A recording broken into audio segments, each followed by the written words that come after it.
बोला था ट्राई करने के लिए, ठीक है।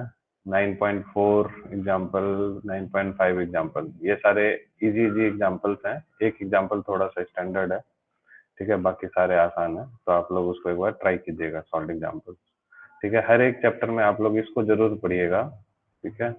ये जो पॉइंट्स टू पॉन्डर रहता है काफी इंपॉर्टेंट होता है, ठीक है, इसको पढ़ना है। इसी में आपको पॉइजन्स रेशियो दिया हुआ है, देखिए एनसीईआरटी के बीच में कहीं पॉइजन्स रेशियो नहीं दिया हुआ है, ठीक है ना, बट ये है यहाँ पे। फिर उसको इसमें एक और टॉपिक आपको नहीं दिया हुआ है, half into stress into strain is equal to elastic potential energy. तो ये वाला जो है ना, half into stress into strain, ठीक है, ये जो था आपका, this is equal to elastic potential energy upon में वॉल्यूम। ये काफी इंपॉर्टेंट है। जिनके पास में जो एनसीईआरटी की बुक है, ठीक है, उस बुक में ये आपको सबसे लास्ट में देखेंगे, सप्लीमेंट्री मटेरियल की तरह ये डाला हुआ है, ठीक है। फिर वॉल्यूम 2 है ना, वॉल्यूम 2, उसमें सबसे लास्ट में जहाँ आंसर्स होता है, आंसर्स के भी बाद मिलेगा आपको एडिशनल टॉपिक्स में, ठीक है। तो ये जो है आपको half into stress into strain वाला जो है वो टॉपिक वहीं पे आपको मिल जाएगा, ठीक है। तो वो भी बुक में दिया हुआ है, तो उसको भी आपको तैयार करना है, और नोट्स भी मैंने दे ही दिया है आपको, ठीक है। तो इस तरह से आप उसको कंटिन्यू करते रहिए। तो देखिए पहला जो क्वेश्चन है आपको, सबसे फर्स्ट क्वेश्चन, स्टील वायर किया है किसी ने इसको ट्राई? कोई भी नहीं किया ट्राई? इसमें देखिए क्या कह रहा है कि टाइप का है। हाँ, ठीक है, बोल रहा है कि steel wire of length 4.7 metre है ना, and cross sectional area means length आपको दे रखा है कितना,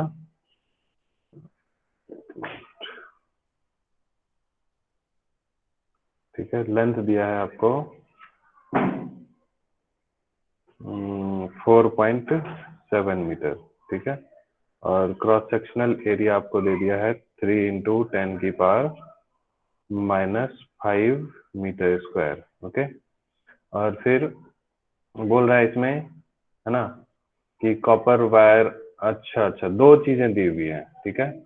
एक क्या दिया हुआ है आपको, स्टील, और एक दिया हुआ है कॉपर, ठीक है। फिर दोनों का आपको लेंथ और एरिया दिया हुआ है, और what is the ratio of Young's modulus to that of the steel और दैट ऑफ कॉपर, ठीक है। तो इसमें आपको क्वेश्चन में क्या दिया हुआ है कि एक स्टील वायर और एक कॉपर वायर, ठीक है, इसकी लेंथ 4.7 मीटर और इसकी लेंथ 3.5 मीटर, ओके। तो इसकी लेंथ थोड़ी सी बढ़ा देते हैं, ज्यादा है। अब क्या बोल रहा है कि क्रॉस सेक्शनल एरिया, ठीक है, इसका एरिया हो गया मान लीजिए A1 और इसका एरिया हो गया A2, ठीक है। इसको हम लोग मान लेते हैं L1 और इसको मान लेते हैं लेंथ को L2, ठीक है। तो बोल रहा है stretches by the same amount, यानी स्ट्रेच मतलब क्या हो गया, डेल्टा एल, यानी कि delta L1 is equal to क्या हो गया, डेल्टा L2, दोनों में इलोंगेशन सेम हो रहा है, ठीक है। And under a given load, means given load का मतलब इसमें जो हम लोग लोड अप्लाई कर रहे हैं, यानी कि इसके ऊपर जो फोर्स लग रहा होगा, है ना, फोर्स भी F1 और F2 दोनों इक्वल है, ठीक है। ये बात समझ में आ गई सबको? And what is ratio of Young's modulus of steel to that of copper, ठीक। तो उसके लिए हम लोग क्या करेंगे कि यंग्स मॉडुलस का फॉर्मूला लगा देंगे, ठीक है। तो यंग्स मॉडुलस का जो फॉर्मूला हम लोग क्या जानते हैं, y इज इक्वल टू क्या होता है, फोर्स अपॉन में area divided by delta L upon L, ये होता है यंग्स मॉडुलस का फॉर्मूला, ठीक है। तो अब ये दो बार होगा, ठीक है, एक बार किसके लिए हो गया, y1 है, तो सब कुछ यहाँ पर है ना, यहाँ एरिया A1 हो जाएगा और लेंथ L1 हो जाएगा। यहाँ से आप देखिए इस, और कॉपर के लिए यही चीज क्या हो जाएगा, दूसरे दूसरे के लिए y2 इज इक्वल टू, है ना, F अपॉन A2 और divided by delta L upon में L2। मैंने देखिए F और डेल्टा L को, सॉरी, F और डेल्टा L को सेम रखा है। तो अब आप देखिए यहाँ से जब हम लोग इसको रेशियो करेंगे y1 अपॉन y2, दोनों का यंग्स मॉडुलस का रेशियो, ठीक है, तो it is F upon A1, है ना, into L1 upon delta L, ये हो गया कौन सा Y1। और अब डिवाइड कर देंगे कौन सा Y2 को, Y2 हमारा क्या है F अपॉन A2, ठीक है, into L2 upon delta L, ठीक है। तो अब देखिए इसको जब हम लोग कैंसिल आउट करने की कोशिश करेंगे तो क्या क्या चीजें हो जाएंगी इसमें, ठीक है। तो ये हो गया ऊपर F L1 divided by A1 into delta L, ठीक है।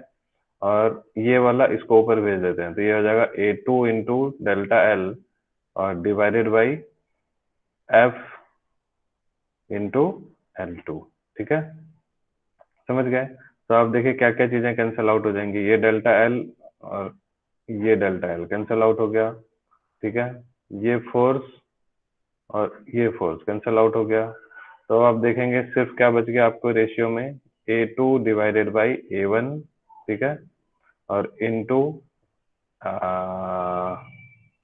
और L1 डिवाइडेड बाई L2, ठीक है, इनटू में L1 डिवाइडेड बाई L2, यही बच गया, ठीक है। तो अब आप देखिए क्वेश्चन में आपको A2 और A1 गिवन था, L1 और L2 दोनों गिवन है, ठीक है, समझ गए। क्लियर। तो अब हम लोग यहाँ से यंग्स मॉडुलस का जो रेशियो है फाइनली Y1 अपॉन Y2 हमारा हो जाएगा कितना, A1 sorry A2 upon A1 into L1 upon L2। Clear है। Yes sir. अब आप ये इंफॉर्मेशन आपको ऑलरेडी क्वेश्चन में गिवन है, देखिए कहाँ है, A1 आपको दिया हुआ है, ठीक है, और A2 भी दिया हुआ है, L1 दिया हुआ है और L2 दिया हुआ है, पुट कीजिए और आंसर निकल जाएगा। आई बात समझ में सबको, कोई दिक्कत यहाँ तक? No sir. हम्म, ठीक है, कर लेंगे ना सॉल्व सब कोई। Yes sir. ओके, नेक्स्ट देखिए question number 2।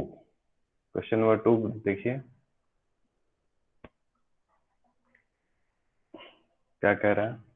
He shows the stress strain curve for a given material and what are the Young's modulus and approximate yield strength for this material, ठीक है। पहले हम लोगों को बोल रहा है कि यंग्स मॉडुलस बताना है और यील्ड स्ट्रेंथ बताना है, ठीक है। तो ये फिगर है, इसमें आपको यंग्स मॉडुलस बताना है, ठीक है। तो यंग्स मॉडुलस का फार्मूला आप लोगों को याद है, क्या होता है, what is the formula of Young's modulus? Stress upon strain. Strain. Stress upon strain, ठीक है, दिस इज स्ट्रेस, है ना।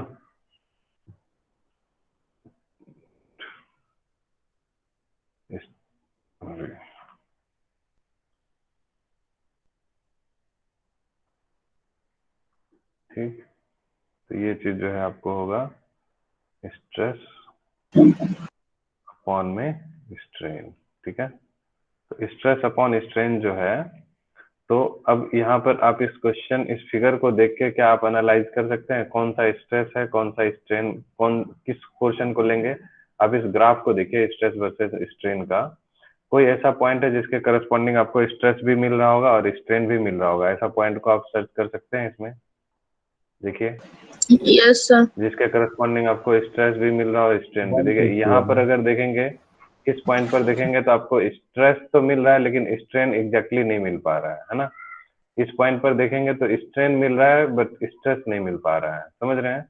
इस पॉइंट पर देखेंगे स्ट्रेस मिल रहा है, स्ट्रेन आपको एग्जैक्ट नहीं मालूम चल रहा है, समझ रहे हैं बात को। लेकिन जब इस पॉइंट पर देखेंगे तो इस पॉइंट के करस्पॉन्डिंग स्ट्रेस भी है और स्ट्रेन भी है, दोनों चीजें हैं। बात समझ में आई सबको मैं क्या बोलना चाह रहा हूँ? Yes sir. Yes sir. ठीक है, तो आप बता सकते हैं अब स्ट्रेन स्ट्रेस कितना है, यहाँ पर स्ट्रेस कितना लिख दें? 150। Yes good, it is 150 into 10 raise to 6 newton per metre square, हम लोग यूनिट भी डाल देंगे उसमें, और divided by what is strain, what is strain corresponding to that, 0.002। ठीक है ना। ये देखिए इस पॉइंट के करस्पॉन्डिंग ये स्ट्रेस हो गया, ठीक है, और टेन ये रेज टू सिक्स स्ट्रेन हो कैसे गया। आया? ये देखिए यहाँ पर लिखा हुआ है, सॉरी इसमें आपको लिखा हुआ है, ध्यान से देखिए क्वेश्चन में ये जो स्ट्रेस है into 10⁻⁶ Newton per metre square में है ना। तो जो भी 150 है इनटू 10⁻⁶ यहाँ पर मल्टीप्लाई कर देंगे, समझ गए। Yes sir. जैसे मान लीजिए इधर करंट होता है तो इधर मिली एम्पियर लिखा हुआ है तो हम लोग करते हैं ना इनटू 10⁻³ कर देते हैं, किलोमीटर लिखा है तो 1000 से मल्टीप्लाई से, ठीक है। स्ट्रेन इसके इस पॉइंट के करस्पॉन्डिंग स्ट्रेन ये हो गया स्ट्रेस और ये हो गया स्ट्रेन। स्ट्रेन कितना है, स्ट्रेन कितना, स्ट्रेन कितना, 0.002. 0.002. यस 0.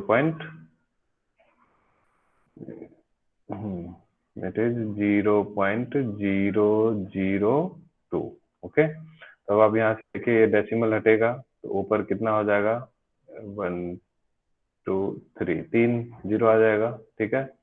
और जब आप इसको सॉल्व करेंगे तो ये आपका 2 से जो है 150 कैंसिल हो जाएगा कितनी बार में 75 टाइम्स। तो 75 इंटू कितना हो गया आप देखिए 10⁻⁶ और 10⁻³ 10⁻⁹ आ गया है ना, समझ गए। तो दिस इज 7.5 इंटू, ठीक है, इसको क्या लिखेंगे 7.5 इंटू 10⁻10 और यूनिट तो जो स्ट्रेस का है वही रहेगा, ठीक है। तो स्ट्रेस की यूनिट क्या है Newton per metre square, okay. Clear हुआ सबको। Yes, sir. ग्राफ के थ्रू हमने कैसे यंग्स मॉडुलस निकाला। सेकेंड पार्ट आपका क्वेश्चन में पूछा है कि what is the yield strength. Yield strength आपको याद है, स्ट्रेस स्ट्रेन कर्व में यील्ड स्ट्रेंथ क्या होता था, याद आ रहा है किसी को, व्हाट इज यील्ड स्ट्रेंथ। यहाँ पर देखिए स्ट्रेस होता ये था था लेकिन हमारा स्ट्रेस नहीं। स्ट्रेस, ये देखिए ये ग्राफ याद आ रहा है आपको, यील्ड स्ट्रेंथ कहाँ है, यील्ड स्ट्रेंथ B point पे. ये था B. यील्ड, ये है यील्ड पॉइंट और इसके करस्पॉन्डिंग जो स्ट्रेंथ आता था इसी को हम लोग यील्ड स्ट्रेंथ बोलते थे, ठीक है। मीन्स स्ट्रेस स्ट्रेन कर्व में जहां तक वो क्या कर रहा है अपने शेप को रिगेन कर रहा है उसके बाद फिर वो कर्व नेचर का हो जा रहा है ना। कर्व तो खैर यहीं से शुरू हुआ लेकिन यहाँ पर मतलब इलास्टिसिटी इसकी खत्म हो जा रही है, ठीक है। तो उसके करस्पॉन्डिंग जो भी स्ट्रेंथ होगा उसी को यील्ड स्ट्रेंथ बोलेंगे, ठीक है। तो अब आप इस फिगर में देख के बताइए इसका यील्ड स्ट्रेंथ कितना हो रहा होगा। 300। ये है ना इस पॉइंट, ठीक है। तो इसके करस्पॉन्डिंग जो अरे एक लाइन सीधी सीधी ड्रॉ नहीं कर पाता है, क्या पढ़ाएगा ये, ठीक है। ये देखिए 300 है ना। तो इसका यील्ड स्ट्रेंथ कितना हो जाएगा, आंसर क्या लिखेंगे यील्ड स्ट्रेंथ का, it is 300 into 10⁶ newton per metre square. Agreed, Yes, sir. कोई दिक्कत किसी को, Yes, sir. ठीक है। क्वेश्चन नंबर 3 देखिए, ठीक है। देखिए एनसीईआरटी का ना न्यूमेरिकल्स आप लोग हमेशा मैं बोल रहा हूँ, ठीक है। अभी एक बार और इन्फॉर्मेशन आप लोगों को दे रहा हूँ मैं, 12th का आप लोगों को पता ही था, अभी हाफ ईयरली हुआ था, ठीक है, सॉरी प्री बोर्ड 1 हुआ, ठीक है। उसमें हाईएस्ट 28 मार्क्स गया है, आप सोच लीजिए क्यों। मैक्सिमम बच्चे जो है ना एनसीईआरटी से नहीं पढ़ रहे हैं, सब यूट्यूब से इधर उधर से जहां तहां से पढ़ रहे हैं, ठीक है। सब रो रहे हैं बैठ के। जो 11th का पिछली बार हाईएस्ट आया था जिसका मतलब सेंट्रलाइज इवोल्यूशन होता है 11th का फाइनल एग्जाम जो होता है ना वो कोई और चेक करता है, मैं चेक नहीं करता हूँ, ठीक है। उस बच्चे का जो हाईएस्ट आया था 70 में करीब 60 के आसपास था मार्क्स, उसको 11 नंबर आए हैं प्री बोर्ड 1 में। तो आप सोच लीजिए क्यों बच्चे क्या कर रहे हैं, अब जिधर तिधर जहां तहां से पढ़ रहे हैं। मैं बार बार मना कर रहा हूँ, बच्चे मानते नहीं है, ठीक है। एनसीईआरटी नहीं पढ़ रहे हैं, एनसीईआरटी के क्वेश्चंस नहीं कर रहे हैं, पेपर यहीं से आता है, इधर उधर से पढ़ रहे हैं, बच्चे खराब हो रहे हैं। कितना समझाऊं मैं, ठीक है। आप लोग को भी बोल रहा हूँ, देखिए कितना इससे कॉन्सेप्ट पूरा, जितना भी आप अगर ये सब क्वेश्चन कर लिए होते खुद से तो पूरा कॉन्सेप्ट बनता कि नहीं बनता। आप दूसरी तीसरी आलतू फालतू बुक्स पढ़ते रहते हैं इधर उधर, कुछ नहीं मिलता उससे, ठीक है। तो आप क्वेश्चंस कीजिए, डाउट्स पूछिए, ठीक है, एनसीईआरटी से पढ़िए। Question number 3 stress strain graph दे रखा है for materials A and B, okay. so graph are drawn to the same scale, which of the material has the greater Young's modulus। किसके पास दोनों ग्राफ में किसका यंग्स मॉडुलस ज्यादा है, बताइए। which has greater Young's modulus। A A confirm B. Why A B. किसी को ए लग रहा है, किसी को बी लग रहा है, ठीक है। ए अगर है तो क्यों है और बी है तो क्यों है, बताइए। यंग्स मॉडुलस का फॉर्मूला आपको अभी तुरंत देखा। यंग्स मॉडुलस का फॉर्मूला क्या होता है? Stress Y is upon equal strain. To stress upon strain, ठीक है। जब अभी हमने ये देखा तो हम लोगों को ये भी बोल सकते हैं कि जो स्ट्रेस स्ट्रेन कर्व का, ठीक है, जो स्लोप होगा, देखिए y अपॉन एक्स, और y अपॉन एक्स क्या होता है? Tan theta. टेन थीटा क्या होता है? स्लोप। आप लोग को पहले भी मैं बता चुका हूँ। जैसे ये ग्राफ है, ग्राफ में एक कोई लाइन है, ठीक है, ये अगर सपोज थीटा है और ये अगर टेन थीटा निकालेंगे तो tan theta perpendicular upon base, तो परपेंडिकुलर इधर इस वाली लाइन पे कौन है? स्ट्रेस है, ठीक है, और इस वाली लाइन पे कौन है? स्ट्रेन है। तो स्ट्रेस अपॉन स्ट्रेन तो स्लोप हो गया इसका टेन थीटा। तो स्लोप जिसका ज्यादा होगा, ठीक है, उसका यंग्स मॉडुलस ज्यादा होगा। नहीं समझ आया? स्ट्रेस स्ट्रेन यस कर्व का जो है ना, तो दोनों में देखिए किसका स्लोप ज्यादा है। A. ये यहाँ से थीटा एंगल ये बना रहा है, सपोज इसको बोलते हैं थीटा वन और इसको एंगल बोलते हैं थीटा टू। दोनों में से किसका स्लोप ज्यादा है, बताइए। थीटा वन बड़ा है या थीटा Theta टू 1. बड़ा है, ये बताएं। Theta one is greater then theta two. So which is greater?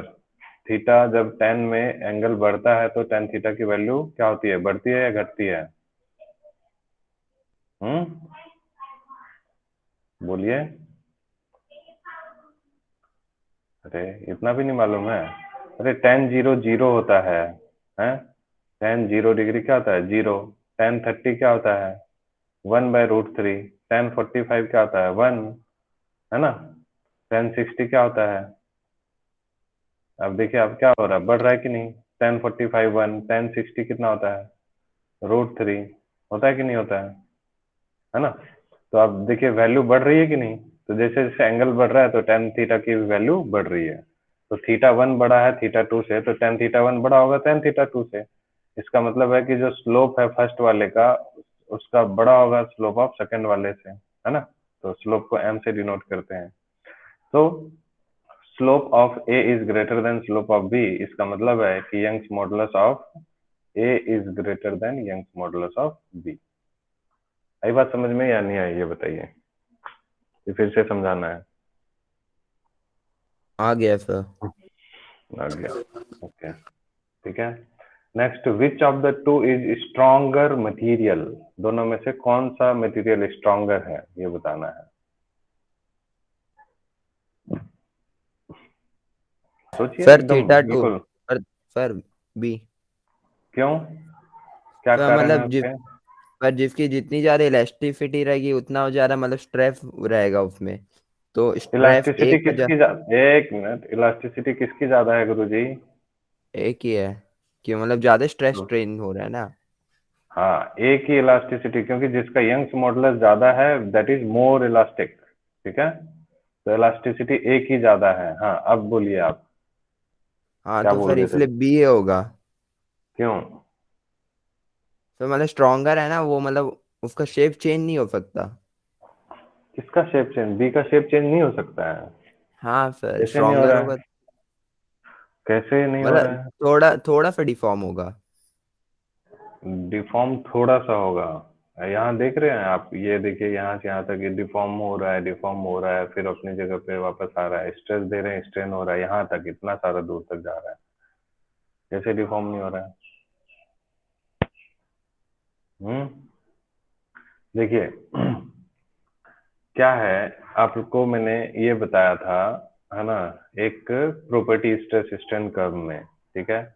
ये जो लास्ट वाला जो पॉइंट होता है ना, ये इसके बाद इसको हम लोग बोलते थे फ्रैक्चर पॉइंट, ठीक है, जहां पर वो प्लास्टिक रीजन में आ जाता है, ठीक है, ये जैसे इस जगह पे है ना, ये हमारा अगर सपोज फ्रैक्चर पॉइंट है, उसके बाद ये गैप छोटा है या ज्यादा है या कम है, ये देखना है।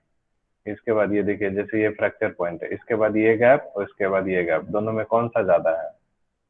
फ्रैक्चर पॉइंट के बाद भी कौन लोड ले पा रहा है और ज्यादा, ये बताइए। बिना टूटे हुए? A. ए ले रहा है, तो इसका मतलब ए इज स्ट्रॉन्गर। ठीक है, इस बात को ध्यान देना है। आपको याद है ना ग्राफ, फ्रैक्चर पॉइंट के बाद मैंने आपको, जैसे ये ग्राफ था, ठीक है, फिर ऐसे ऐसे करके था ना, तो ये जो फ्रैक्चर पॉइंट के बाद है ना, ये डी था, उसके बाद ई था, ऐसे ही कुछ था शायद, ठीक है, ग्राफ में। तो ये डिस्टेंस अगर ज्यादा है मीन्स वो अभी और भी लोड ले सकता है, लेकिन ये डिस्टेंस कम है, इसका मतलब है कि ये तुरंत टूट जाएगा, दैट इज ब्रिटल। ठीक है, समझ गया ना? अगर ये डिस्टेंस बहुत कम है, it means it will break into pieces, it is brittle. But ये डिस्टेंस ज्यादा है मीन्स इट इज डक्टाइल। ठीक है, ये और भी ज्यादा लोड ले सकता है। एग्रीड? एग्रीड और नॉट? Yes. ठीक है। So which is stronger? Which is stronger? A. A, because it can take larger stress before breaking. Okay, clear है सबको? अरे कुछ तो बोलो, हाँ नहीं? Yes, sir. Yes, sir. Next Yes, sir. question, fourth. Read the following two statements below carefully and state with reasons if it is true or false. The Young's modulus of rubber is greater than that of steel. है ना? ये question कर रहा है कि Young's modulus of rubber is greater than that of steel, true या false? False. False. मैं कई बार आपको बोल चुका हूं, कारण क्या है, what is reason behind this? Stress strain curve में याद कीजिए, या उसकी जरूरत भी नहीं है यहाँ पर। अब बताइए क्या होगा कारण? मैं बता Elastic. चुका हूँ आपको पहले भी। हाँ, Young's modulus of Young's modulus of rubber is greater than that of steel. Why?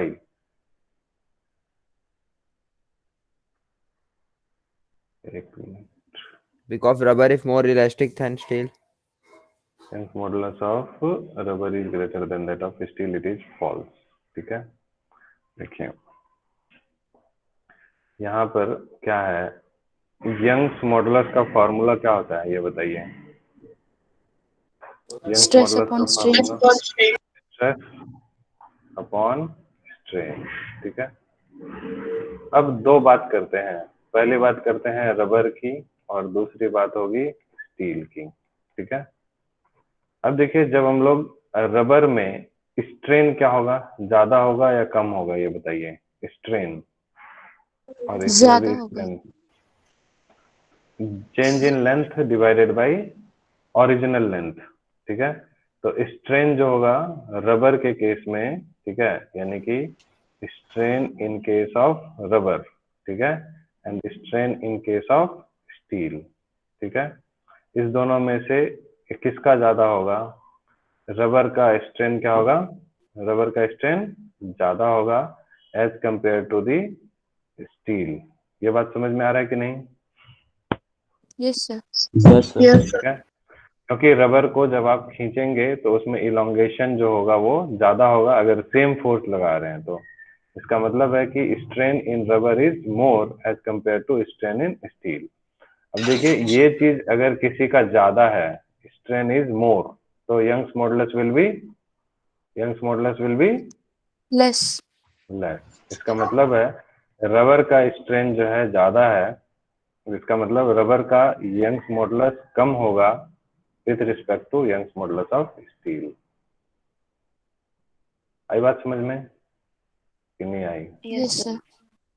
ठीक है, अगर हम सेम स्ट्रेस अप्लाई कर रहे हैं, ठीक, समझ गए, सेम स्ट्रेस अप्लाई कर रहे हैं तो स्ट्रेन रबर में ज्यादा है और ये चीज ज्यादा है, तो इसका मतलब ये चीज कम होगा, इसलिए Young's modulus of rubber is less than that of Young's modulus of steel. I think clear हो गया होगा सबको? Yes, sir. Yes, sir. Second part देखा था, stretching of a coil is determined by its shear modulus. ठीक है, stretching of a coil is determined by its shear modulus. ठीक है, कैसे होगा? ट्रू लग रहा है, फॉल्स लग रहा है, क्या लग रहा है आपको? एक कॉइल को स्ट्रेच कर रहे हैं, कॉइल है, ठीक है। तो उसमें shear मॉडुलस होगा, बल्क मॉडुलस होगा या यंग्स मॉडुलस होगा, ये बताइए। कॉइल जानते हैं आप लोग क्या होता है? Yes, sir. क्या होता है कॉइल? कॉइल किसको बोलते हैं मालूम है? Rounded Number wires. of turns. Rounded wires. Coil को आप एक तरह से स्प्रिंग समझ सकते हैं, ठीक है। कॉइल को क्या समझ सकते हैं? स्प्रिंग, ठीक है। अब आप दिमाग लगाइए, स्प्रिंग में कौन सा मॉडुलस होगा? यंग्स मॉडुलस, ठीक है, bulk modulus, shear modulus, Modulus. Share modulus. Because देखिए स्प्रिंग के अंदर में क्या होता है, आपका चेंज क्या होता है एक्चुअल में? shape, शेप चेंज होता है या लेंथ होता है या ब्रेथ होता है? Shape. लेंथ चेंज होता है? नहीं, ठीक है। वॉल्यूम चेंज होता है? नहीं। तो लेंथ चेंज नहीं है तो इसका मतलब है, लेंथ चेंज नहीं हो रहा है इसका मतलब लॉन्गिट्यूडिनल स्ट्रेन नहीं है, ठीक है। तो लॉन्गिट्यूडिनल स्ट्रेस नहीं है, इसका मतलब यंग्स मॉडुलस नहीं है। वॉल्यूम चेंज नहीं हो रहा है, इसका मतलब क्या हुआ? हाइड्रोलिक स्ट्रेस नहीं है, बल्क मॉडुलस नहीं है, समझ गए। तो शेप चेंज वाला कौन सा कंडीशन है? सिर्फ shear Shear modulus। modulus. shear modulus. तो this statement is true. Clear हुआ सबको? कोई प्रॉब्लम यहाँ तक? No, sir. No, sir. Okay, ठीक है। क्वेश्चन नंबर 5 देखिए। क्वेश्चन नंबर 5 व्हाट इज से what does it is saying that दो तरह की वायर्स हैं, ठीक है। एक स्टील की वायर है और एक ये वाली वायर जो है आपको स्टील की है और दूसरी वाली जो वायर है वो ब्रास की है, ठीक है। ये वाली। अब दोनों का लेंथ अलग अलग है, 1.5 मीटर और इसका 1 मीटर है। डायमीटर जो है दोनों का सेम है, 0.25 सेंटीमीटर, ठीक। And the other made of brass are of loaded with this and the unloaded length of this is इतना, मतलब अभी इलोंगेशन नहीं हुआ है तो ये बता रहा है दोनों का लेंथ इतना, natural length. Compute the elongation of the steel and brass wire, ठीक है। इस सिचुएशन में स्टील और ब्रास दोनों का आपको क्या बताना है? इलोंगेशन कितना किसमें हुआ, ठीक। तो आप लोग बता सकते हैं या नहीं बता सकते हैं? कैसे बताएंगे इस सिचुएशन को?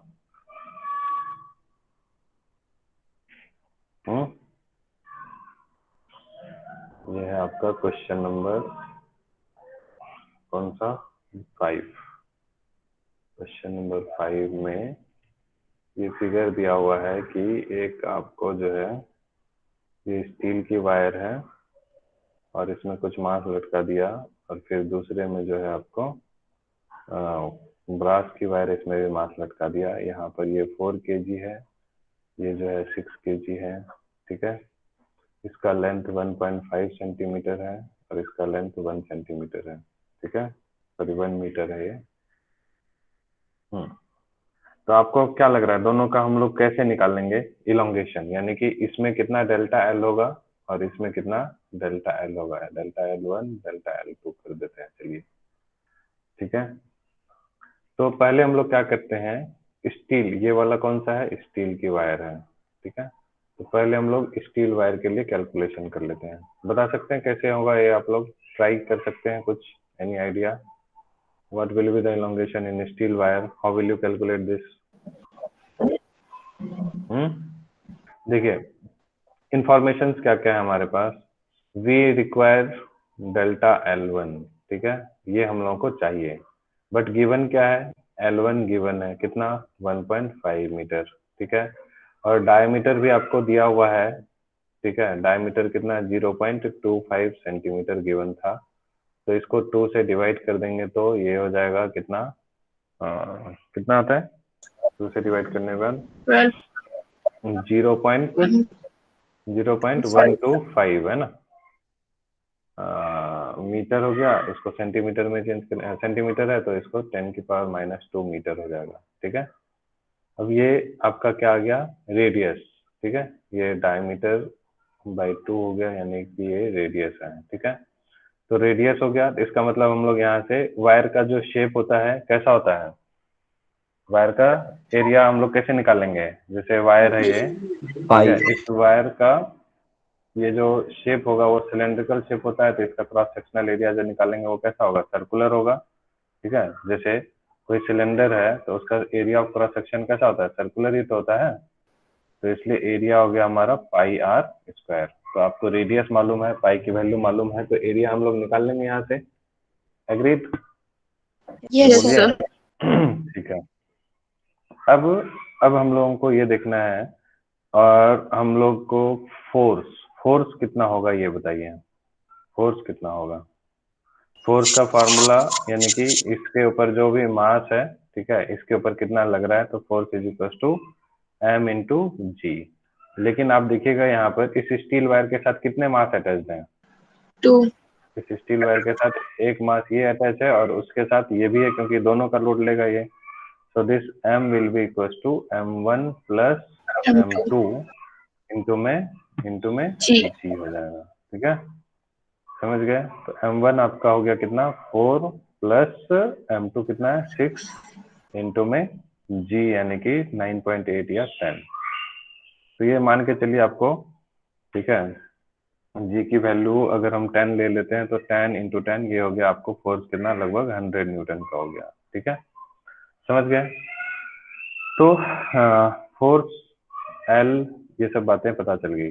अब हम लोगों को क्वेश्चन में पूछा था यंग्स मॉडुलस, सॉरी, अब स्टील का यंग मॉडुलस भी हम लोगों को मालूम होगा, ठीक है। स्टील का यंग्स मॉडुलस भी हम लोग को पता है, ये होता है आपको 200।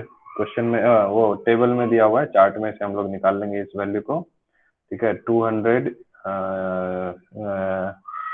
इंटू 10 की पावर 9 शायद होता है, या 2 इंटू 10 की power 11 Newton per metre square, ठीक है। जो भी वैल्यू होगा चार्ट में आप लोग देख लीजिएगा इसको, ठीक। अब हम लोग यहाँ से इसकी वैल्यू को कैलकुलेट कैसे करेंगे, ये देखिए, फॉर्मूला लगा देते हैं यंग्स मॉडुलस का। This is equal to what? Stress यानी कि एफ अपॉन में एरिया इनटू, है ना, अपॉन में स्ट्रेन, तो ये हो जाएगा डेल्टा एल ऊपर और डिवाइडेड बाई एल, ठीक है। सब कुछ में ये कर दीजिएगा, ठीक है। ये हम लोग पहले वाले के लिए निकाल रहे हैं और ये भी y कर देते हैं। तो अब आप यहाँ से देखिए डेल्टा L1 की जो वैल्यू है वो निकल गई हमारी, कितनी हो गई? y1 into area a1 into L1, ठीक है, और डिवाइडेड बाई कितना? F1, ठीक है। तो देखिए आपको इंफॉर्मेशन क्या क्या नहीं है आपके पास। y1 आपको मालूम है, ठीक है, y of steel this is y1। Area आपको मालूम हो गया, ठीक है, और लेंथ आपको मालूम हो गया, ठीक है। सो ये तीनों ही चीजें आपको मालूम है, और F1 भी हम लोग को मालूम हो गया, दिस इज F1, ठीक है। सब कुछ मालूम है तो इलोंगेशन निकल जाएगा स्टील का। यस और no? Yes, sir. Yes, sir. चलिए अब दूसरे वाले सिचुएशन में अब हम लोग किसके लिए निकाल रहे हैं? किसके लिए? फॉर ब्रास वाला जो है वायर, ठीक है। अब हम लोग क्या करते हैं? फॉर ब्रास वायर निकालते हैं, ठीक है।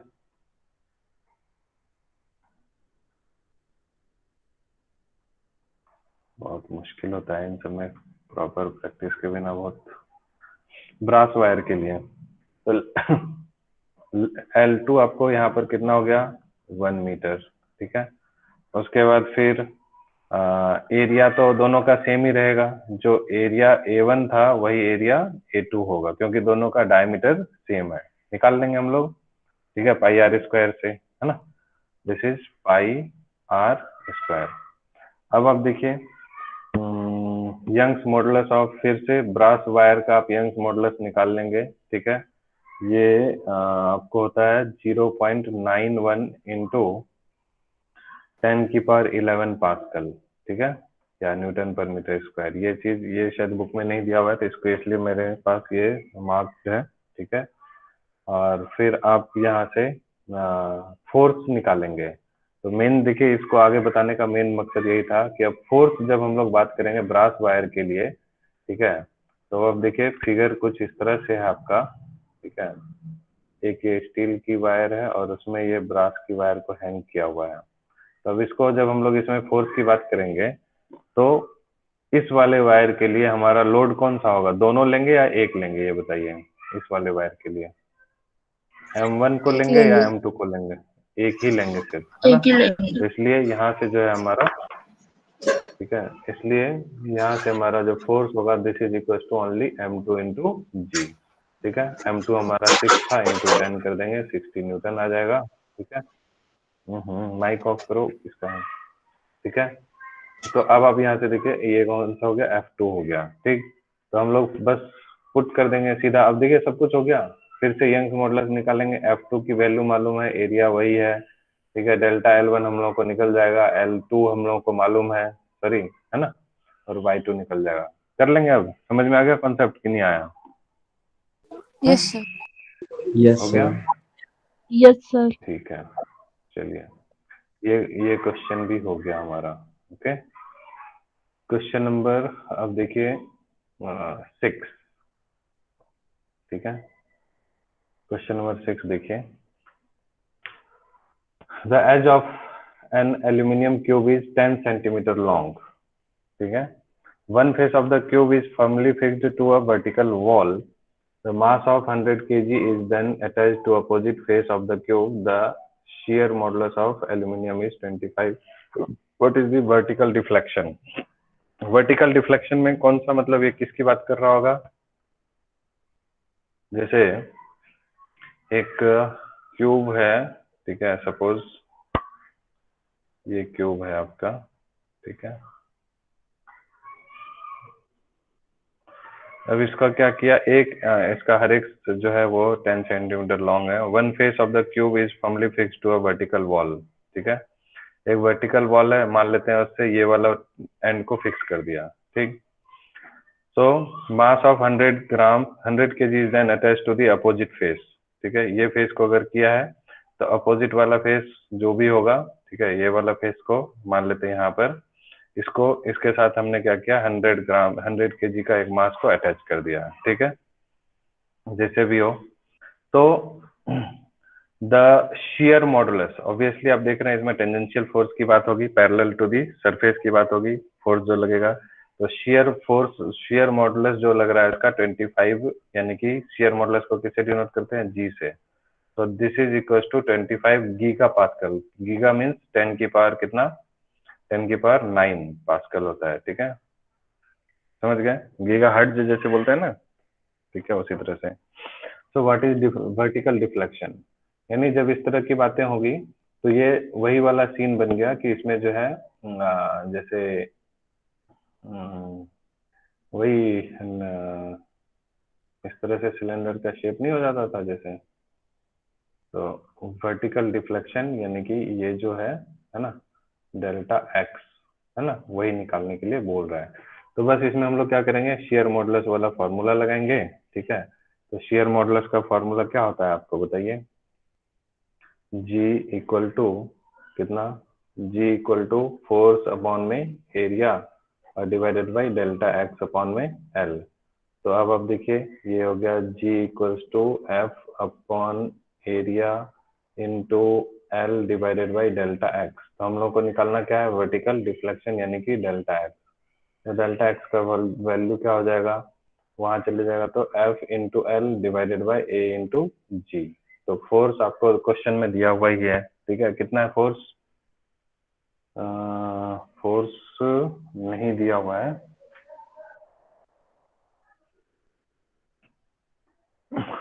हाँ 100 kg मास दे रखा है ना, तो उसके ऊपर में 100 इंटू 10 हो जाएगा उसका। ठीक है, फोर्स लोड जो हो जाएगा, नहीं समझे, फोर्स यहाँ से 100 इंटू जी हो जाएगा। ठीक, फोर्स हो गया, लेंथ भी आपको गिवन है कितना, 10 सेंटीमीटर लॉन्ग। ठीक है, उसको भी पुट कर देंगे। उसके बाद फिर एरिया, तो आपका ये देखिए 10 सेंटीमीटर है, तो एक सरफेस की एरिया क्या हो जाएगी, स्क्वायर होता है ना ये क्यूब का एक सरफेस। ठीक है, तो एरिया हो जाएगा साइड का स्क्वायर। ठीक, नहीं आ रहा समझ में किसी को, आ रहे सर। अरे बोलो। ठीक है, तो हाँ फोर्स सर। पुट कर दिए, लेंथ हो गया, एरिया, और जी की वैल्यू, जी की वैल्यू भी आपको ऑलरेडी गिवन है। ठीक है, समझ गए कि नहीं समझे? Yes sir. तो यहाँ से पुट कर देंगे फोर्स की जगह पे 100 इंटू जी यानी कि 10,000 हो जाएगा, इंटू लेंथ हमारा हो गया 10 यानी 0.1, ठीक है, डिवाइडेड बाय एरिया हमारा हो जाएगा 10 है ना का स्क्वायर, 10 इंटू 10 सेंटीमीटर है ना, तो उसको मीटर में चेंज करेंगे तो कितना होगा 0.1 मीटर का होल स्क्वायर, ठीक है, और फिर इंटू में जी यानी कि 25 गीगापास्कल, 25 इंटू 10⁹ पुट कर देंगे, यहाँ से आपको वर्टिकल डिफ्लेक्शन पता चल जाएगा, ठीक है। क्लियर है कि नहीं है क्लियर? Yes sir. ठीक है, तो देखिए इसी तरह से जो है ना, क्योंकि टाइम बहुत ही कम है तो क्या करूं, क्वेश्चन तो बहुत सारा मेरे को कराने का मन करता है, बट बार बार वही टाइम की ही बात आ जाती है। एक हम लोग थोड़ा सा अलग हट के क्वेश्चन नंबर 12 करके देखते हैं, बल्क मॉडुलस। ये सब तो शेयर हो गया, ठीक है, यंग्स भी हो गया, एक बल्क वाला करके देख लेते हैं, उससे थोड़ा आपको आइडिया और अच्छा हो जाएगा, फिर आप बाकी क्वेश्चंस को ट्राई कीजिएगा। इजी इजी है, ज्यादा मुश्किल नहीं है।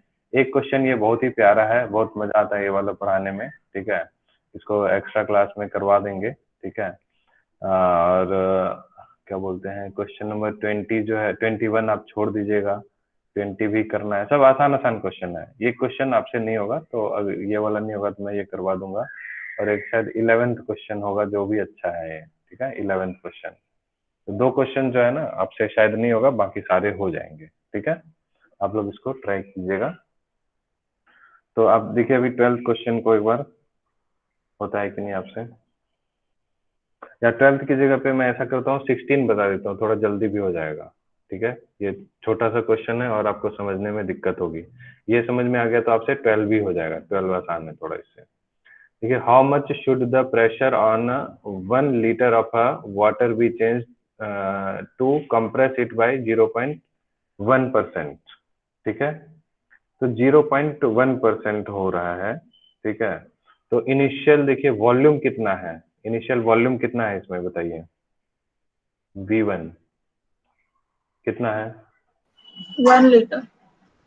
V1 क्या, इसमें तो V1 V2 की बात ही नहीं, डेल्टा V हम लोग सीधा निकाल लेंगे, ठीक है।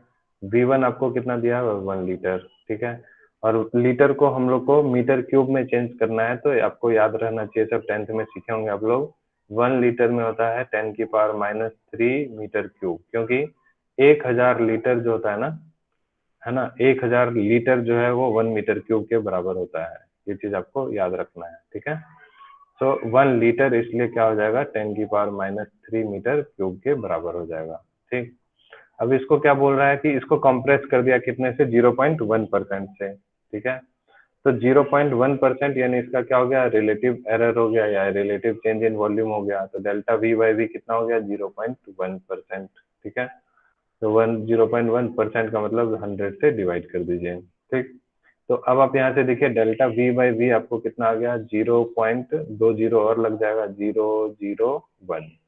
तो आपको देखिए ये वॉल्यूम स्ट्रेन दे दिया सीधा ही, बात समझ में आई सबको, delta V/V compress it by this, यानी कि इसका जो है रेशियो ही दे दिया कि इतना का ये जो है इतना इन ओरिजिनल वॉल्यूम में से इसको कंप्रेस कर दिया, इसका मतलब है डेल्टा V/V आपको ऑलरेडी गिवन है, समझ गए, कोई दिक्कत किसी को?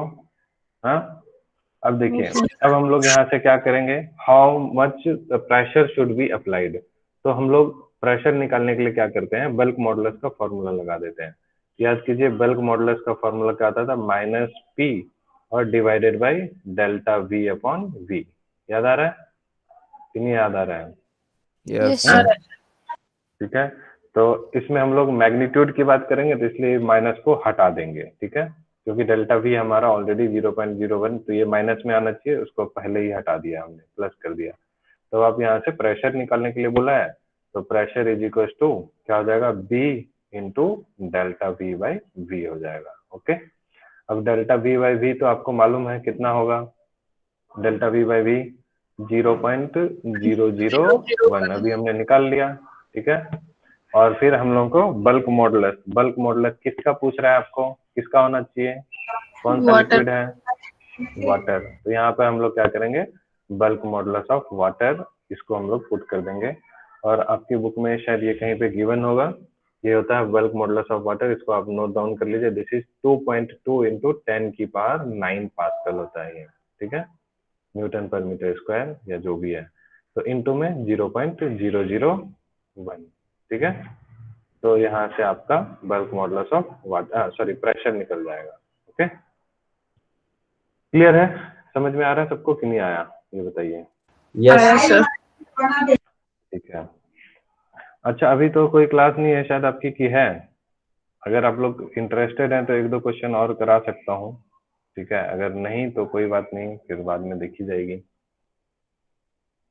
क्या करना है बोलिए, छोड़ दें और करा दो सर।